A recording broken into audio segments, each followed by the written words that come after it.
All right, so yesterday we finished up talking about preparation of amines, but before we continue on to new material, I wanted to make a brief flowchart to show all of the different pathways we can go through for making amines.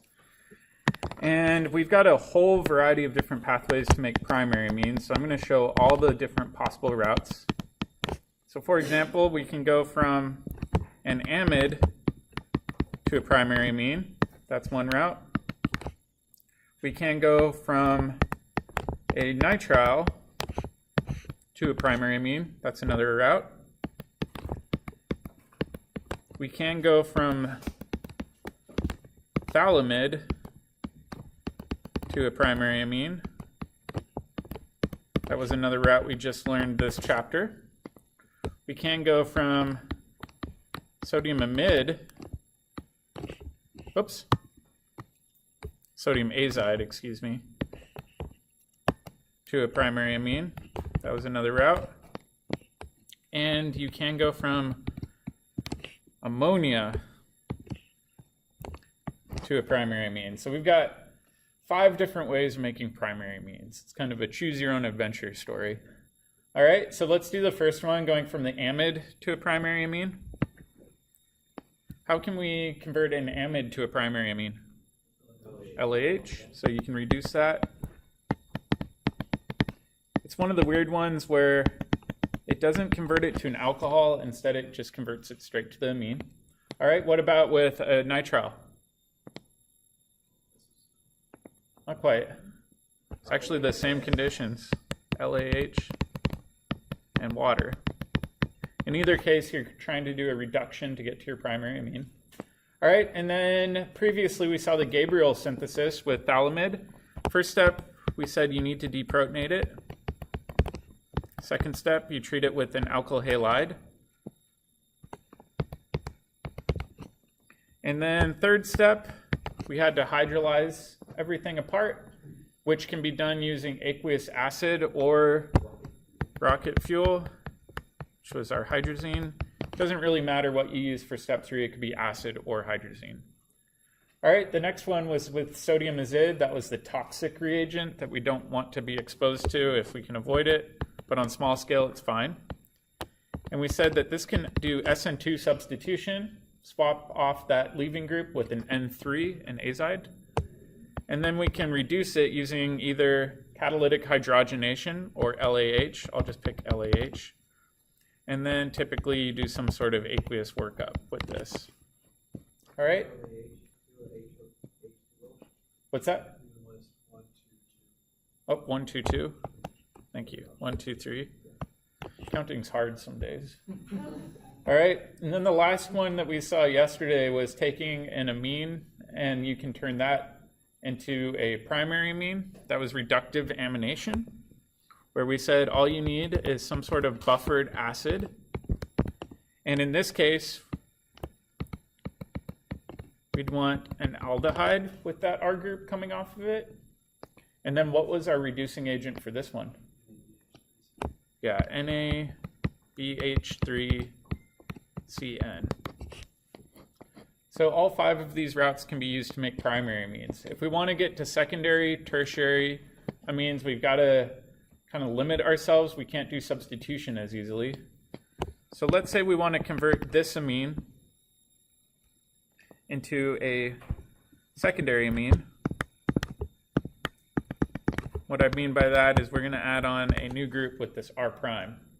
The only way we can really accomplish this efficiently using the chemistry we know is through a second reductive amination. So you could treat this with catalytic acid, another aldehyde with an R prime on there. That aldehyde right here is going to install this half of the molecule. And then just like before, we need sodium cyanoborohydride.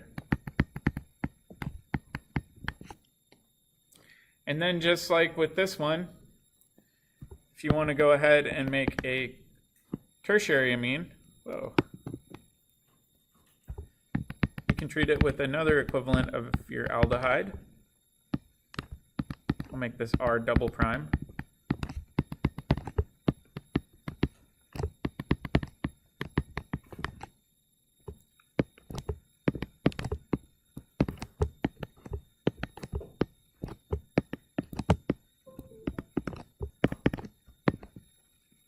then we've got our tertiary amine.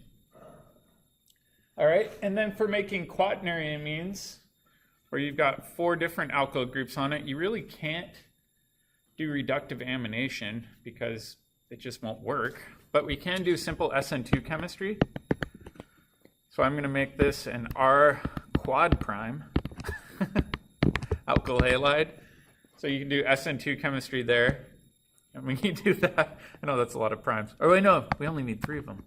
There we go. That looks way better. R triple prime.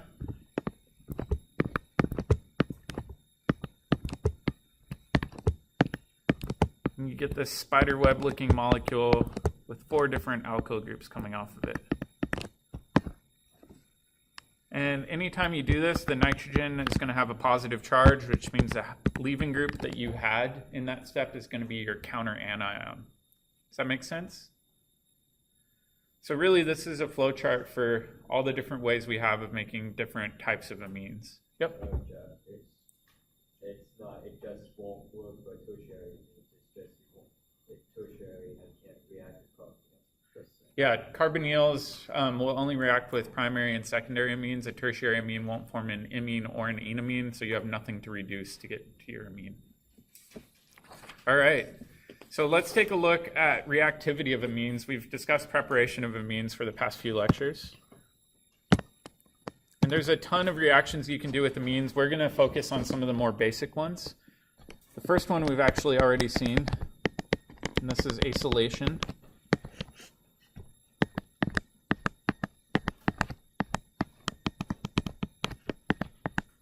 And if you remember back to our pod the other day when we were making Tylenol, we did an acylation reaction where we tried to install this acyl group.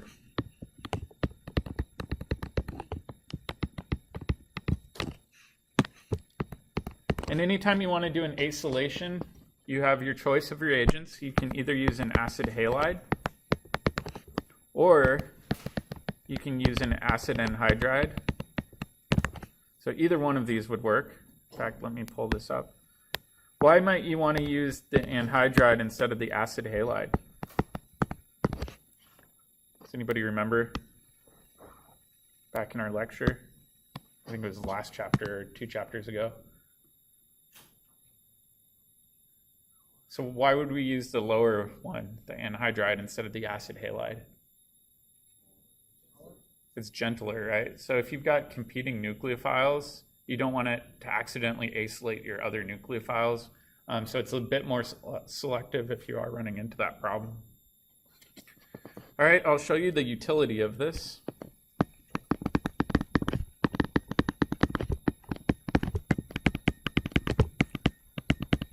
Acylation can actually be used as basically a protecting group. Where let's say we've got one example. We're starting out with aniline. And you try to brominate it.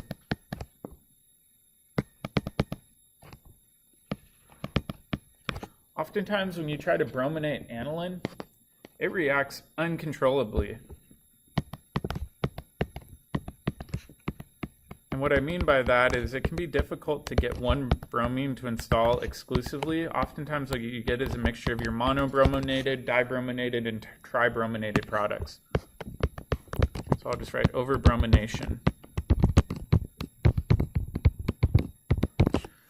Why do you think this happens?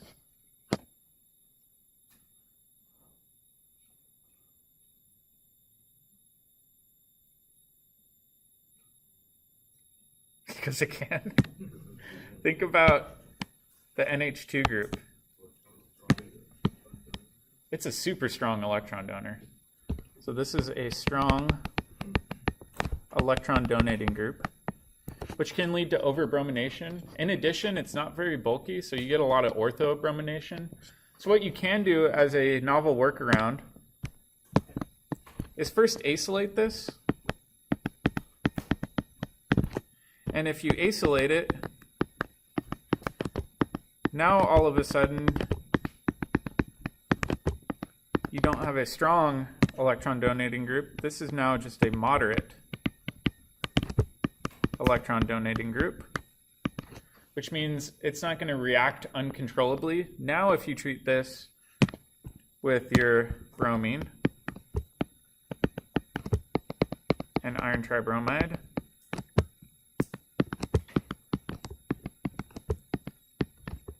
you can exclusively or primarily get your para substitution. And then if we want to get rid of our acyl protecting group, what can we do?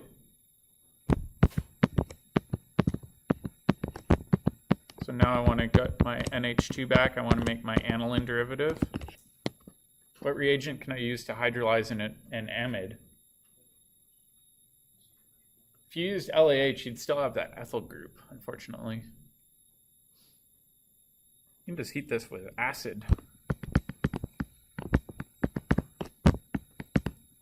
Amide bonds can fall apart under aqueous acid and high temperature conditions. So this allows you to avoid the overbromination and will give you preferentially the para substitution over the ortho.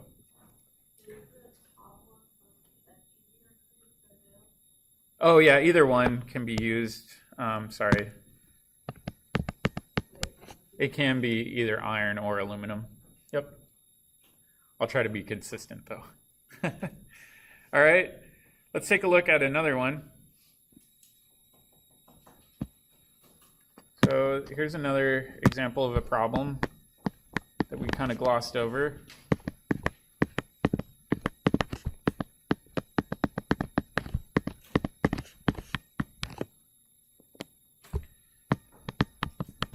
And I wasn't picky about this when we were first learning this, but if you try to do this reaction, this is a Friedel-Crafts acylation, you get no product.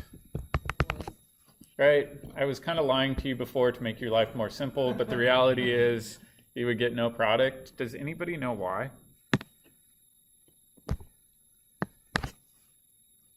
There's a few things going on. It's a very strong reaction. It's strong. So strong activators could lead to over-alkylation.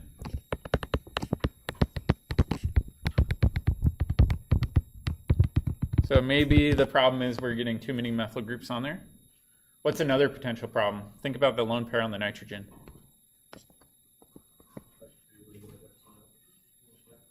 Yeah, I could just do SN2 chemistry, right? So the NH2 could do SN2 with the methyl chloride. All right, there's another major problem that could occur too, is the NH2 could form a Lewis acid-base adduct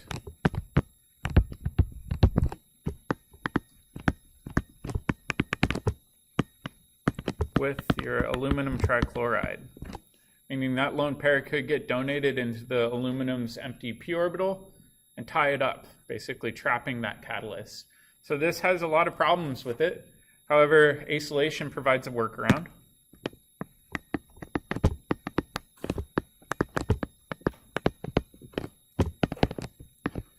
And I didn't want to show this to you back when we first learned it just because it just makes life way too difficult when we're already learning a bunch of new reactions, but the workaround is acylation.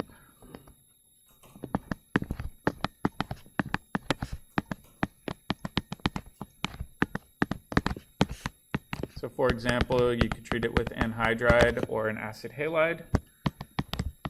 Basically semi-protect that nitrogen.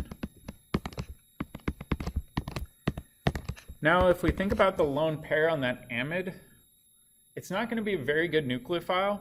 It's not going to do SN2 chemistry very well anymore. Why is that?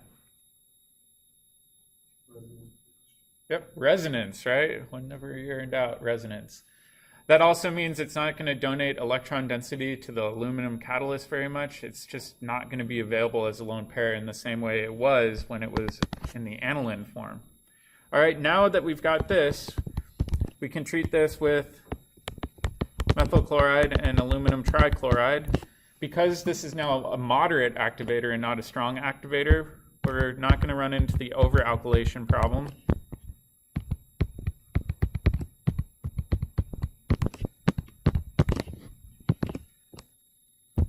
So now we've got our methyl group installed on the opposite side, and then if we want to remove that acyl group, all we need is acid and heat.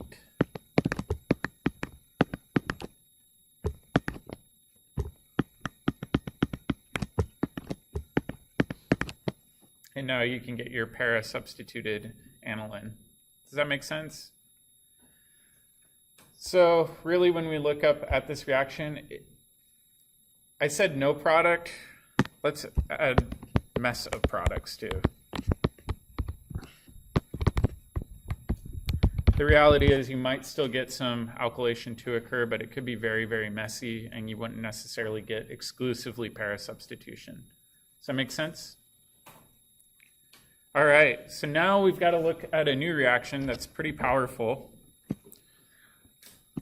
This new reaction is called Hofmann Elimination, which sounds familiar.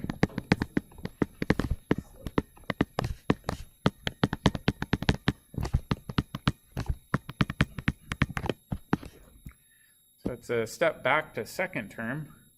If you remember with Hofmann Elimination from second term, or actually that was first term, right? Yeah, that was like November. When we do Hofmann elimination, what sort of alkene are we normally getting? We're getting the more substituted or less substituted? Less substituted alkene. So Hofmann elimination gives you the less substituted alkene. At which point you're probably wondering, why are we talking about this again? The reality is when they were doing the first Hofmann elimination reactions, they all involved amines, and I'll show you how. But in order to do this, I want to show you a comparison.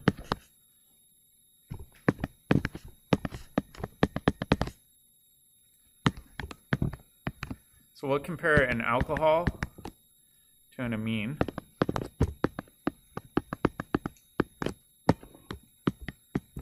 All right, so let's say we have this top alcohol, and I want to turn it into an alkene. What are the different methods we have for accomplishing that elimination? Yeah, so one could be to tosylate it. So I could, for example, do tosyl chloride and pyridine. That converts that alcohol into a good leaving group, at which point you could introduce a strong base. I don't know, in this case, it doesn't really matter. But typically, if we want the Hofmann product, we would use a bulky base, so I'll just stick with that, and you could get the Hofmann elimination. Or, if we don't want to do that E2 route, what could be our other option?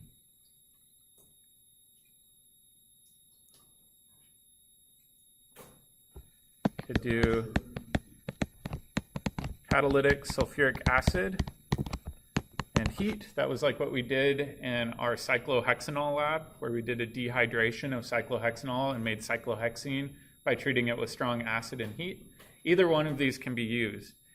The main issue with this, if you remember back to second term, is that first, this needs to be converted into a good leaving group.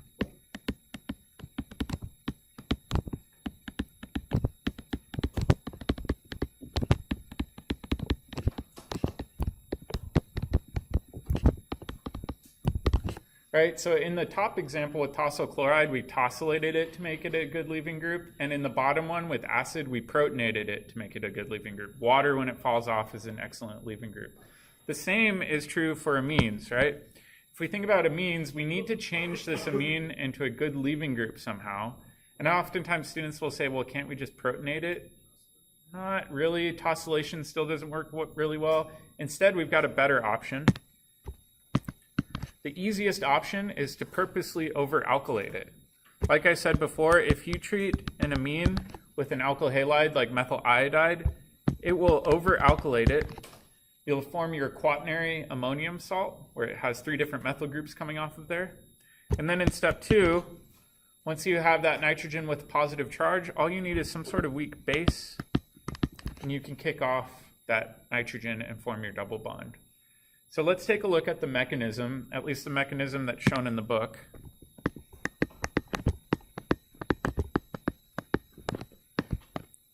I'm actually not sure why they didn't show this in chapter 8. But the mechanism is very straightforward. So for example, if we treat this with methyl iodide in excess, we're going to do three substitution reactions.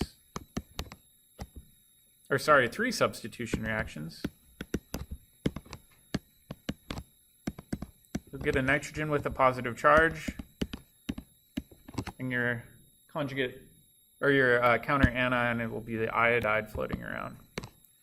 So I'm not going to show all three of those SN2 substitution reactions, but it's just simple SN2 chemistry followed by deprotonation. All right, and the next step, what you can do is treat this with the base. Sometimes you will see sodium hydroxide used as a base. And just like we saw before, if you have alpha protons here, you could say, all right, this hydroxide with its negative charge, did I say alpha protons? Oh, sorry, I meant to say beta. You could grab one of these, clamp down, and kick off the nitrogen. That's one option. And that would give you your alkene plus your leaving group, which would be your amine, plus water, right? Along with your sodium iodide. So that's one option. However, quite often, chemists will avoid this route, and I'll show you why. Instead, what they'll use is silver oxide.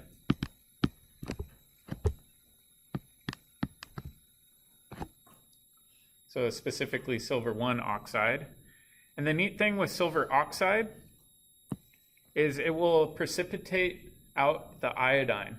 So I'll show you what happens here.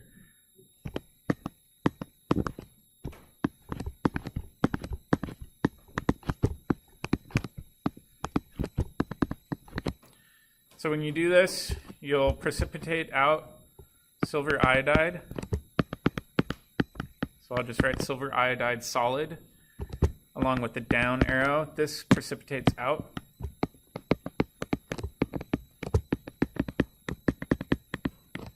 And in this process where you precipitate out your halogen, you actually end up generating hydroxide, which just like before, you've got these beta protons. This can be used to grab one of these beta protons, clamp down, kick off your leaving group.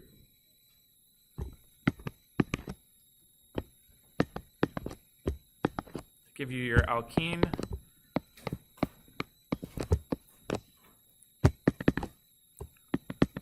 Plus your water. So now the question that people will ask is, well, why would you pick silver iodide? Isn't silver expensive? Yes, silver is expensive. Why would you not just always use sodium hydroxide? Does anybody know? Yeah, sodium hydroxide can do SN2 chemistry. Another big problem too is sodium hydroxide by its very nature is a strong base. Silver oxide, on the other hand, is not a very strong base. So this route is a heck of a lot more gentle.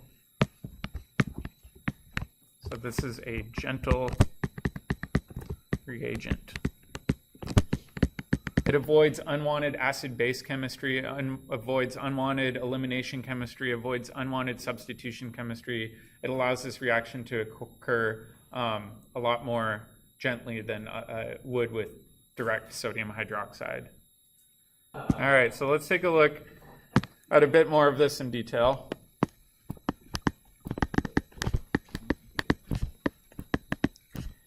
And we're going to look at the regiochemistry, and specifically we're going to look at why this occurs with the less substituted alkene, or why we get the less substituted alkene rather than the more substituted alkene.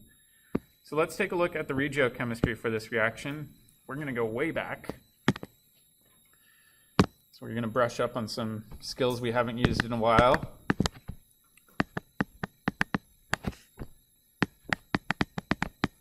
But let's say we have this amine. What would this amine be called? Let me clean this bond up so it's not curved. So the longest carbon chain is a butane. So a number going 1, 2, 3, 4. What's the stereocenter?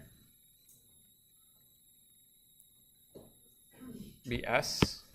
Okay, so we'd say S2 butanamine. Okay, so now we've got S2 butanamine. We're ready to go. And what we want to do is an elimination reaction. We know by the very name it's going to occur on the less substituted carbon, but let's figure out why. So first step, we'll treat this with methyl iodide in excess.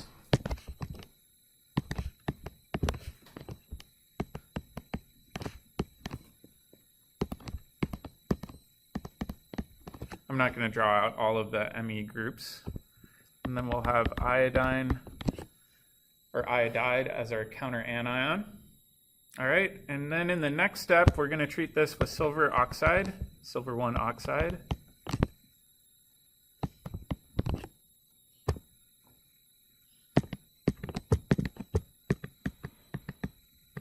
We're still going to have that wedge there. That's not going to change at all.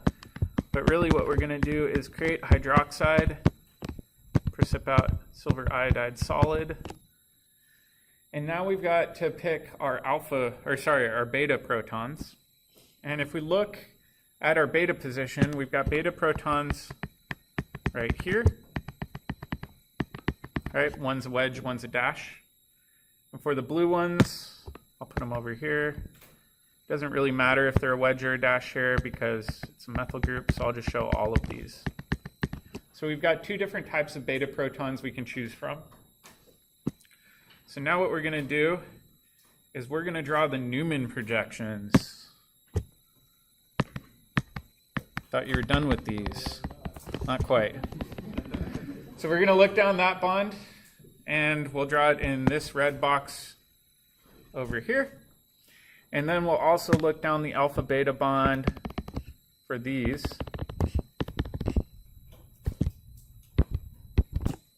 And I'll put that in the blue box over here. So I'll give you a minute to draw those Newman projections, but double check with your neighbor, make sure you're drawing them correctly. All right, so let's check this. We'll do the red box first. So looking down that red eyeball, we should have a methyl group sticking up, right? We should have 2 protons sticking down as kind of legs, like that. So I'll even color code them so we can keep track. And then if we think about the back carbon, right? Will the trimethyl amino group be to the top right or top left? Top right. All right. So I'll write NMe3 plus right here. All right. And then the methyl group with the protons coming off it in blue will be sticking down like that. And then we have a hydrogen like that. We agree? All right. Now let's do the blue one just to compare. If we do the blue one, the front carbon is nice and easy because it's all of those blue hydrogens. I didn't show wedges or dashes because it doesn't really matter. You can spin this however you want. Okay. Now if we think about the back carbon, will that trimethyl amino group be to the top left or top right? Left. This time because we're changing our perspective. So now this nitrogen will have a positive charge. We'll have a hydrogen right there. And now we've got an ethyl group down there. All right, so these are the 2 different Newman projections. And if we think about it, right, this is going to be our leaving group. So I'll just label this as our leaving group. And anytime we're doing an elimination reaction, like an E2 reaction, you remember me drilling into you first term that your proton in the beta position must be anti-coplanar. That means when we look at it, this proton's anti-coplanar and this proton's anti-coplanar. So these are both set up in conformations that allow for E2 chemistry to occur. All right, which of these is more stable though? The one in blue or the one in red? The one in blue, right? If we look at the one in blue, it doesn't really have any Gauss interactions to speak of. Where the one in red has this massive Gauss interaction between this methyl group and this trimethyl amino group right there, that's highly unfavorable. And then you might say, well, can't we eliminate that Gauss interaction by rotating it? What's the problem if we rotate the methyl group so that it's opposite to that trimethyl amino group? Yeah, then you won't have an anti-coplanar beta proton. So that's the big problem with this. Let's make a note. In order to have an anti-coplanar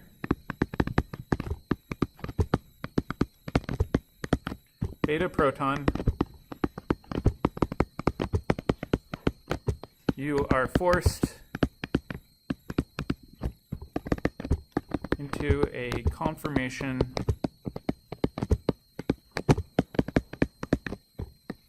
with a Gauss interactions, or with a Gauss interaction.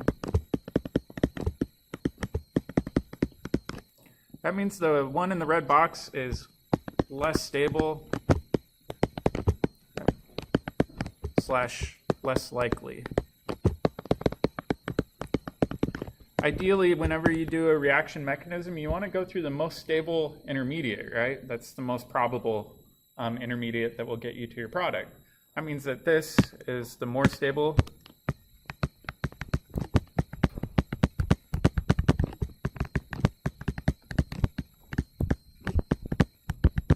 that means the beta proton that I circled that's blue is going to be the better proton to start with.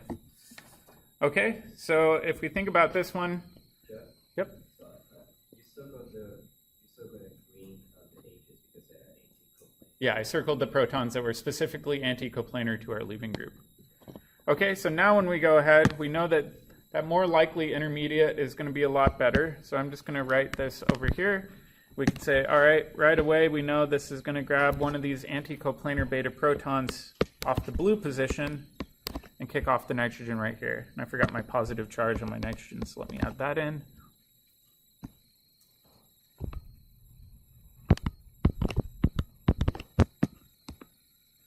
This will be your major product. That is how Hofmann elimination originated. Was they were doing this primarily with amines, and they noticed anytime you over-alkylate an amine, it exclusively or primarily gives you the less substituted alkene. That's how the name actually originated. It didn't originate due to the bulky base concept until later on. Does that make sense? All right, so I know we're dusting off a little bit of that old stuff, but it's important to review that from time to time. All right, we only have about 5 more minutes. So I'm going to briefly introduce the next topic. I thought we would get further today, but we'll finish it up tomorrow. So that pod that we skipped today, if you want to bring it in tomorrow, you can. And this is reactions with diazonium salts. And I wanted to do a compare and contrast with the reaction that we've already seen. If you remember, this is nitric acid.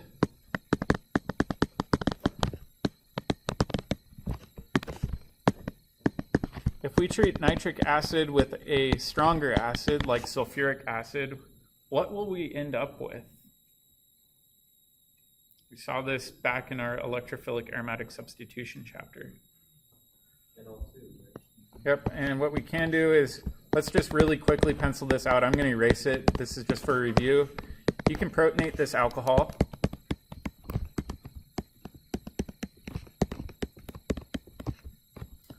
Now this oxygen's got a positive charge. And then in your next step, this oxygen can clamp down and kick off your leaving group, leaving you with a nitrogen with 2 oxygens double bonded to it. So really, when you treat nitric acid with sulfuric acid, the active reagent that you're forming is this nitrogen species. Does anybody remember what this is called? Not quite. Nitronium ion.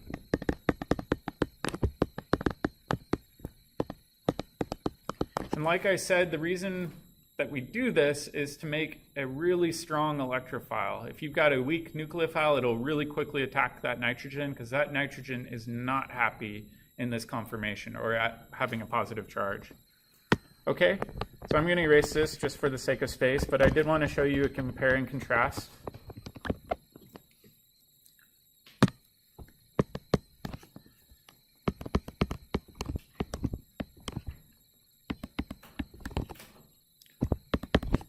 This is not nitric acid. This is nitrous acid.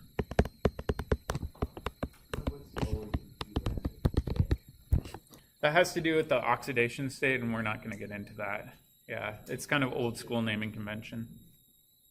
All right, so we've got nitrous acid, and just like with the other reaction we saw, you can treat this with a strong acid. It doesn't have to be as strong as sulfuric acid. In fact, HCl is the more common acid, but I'll just put H plus in brackets. What product do you think we're going to get out of this?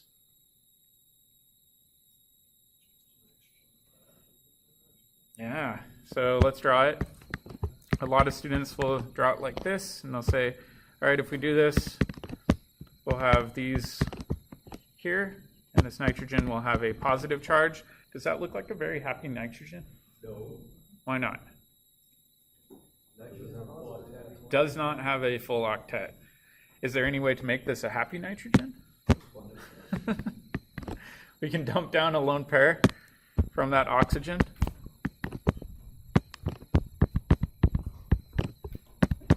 Now this oxygen has a positive charge, and the nitrogen's neutral. Really, the one on the right is going to be considered our major contributor. The one on the left, you don't even need to draw because it's such a minor contributor, it's not even worth your time to draw it. All right?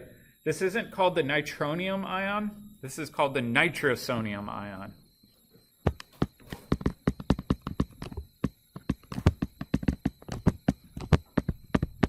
So there is a distinction between them, and sometimes I overemphasize the pronunciation just to ensure people know what I'm talking about. You can imagine, just like with the nitronium ion, if you've got a nucleophile around, it really, really, really wants to attack that nitrogen. So that's what we're going to see tomorrow, is the reactions with the nitrosonium ion. All right, that's where we'll end today. Tomorrow we'll pick up. So, what do you do? Which pod would do tomorrow? The one I just handed out, pod 21, you guys should be able to do that for tomorrow, but hang on to the other pod. That'll just be ungraded.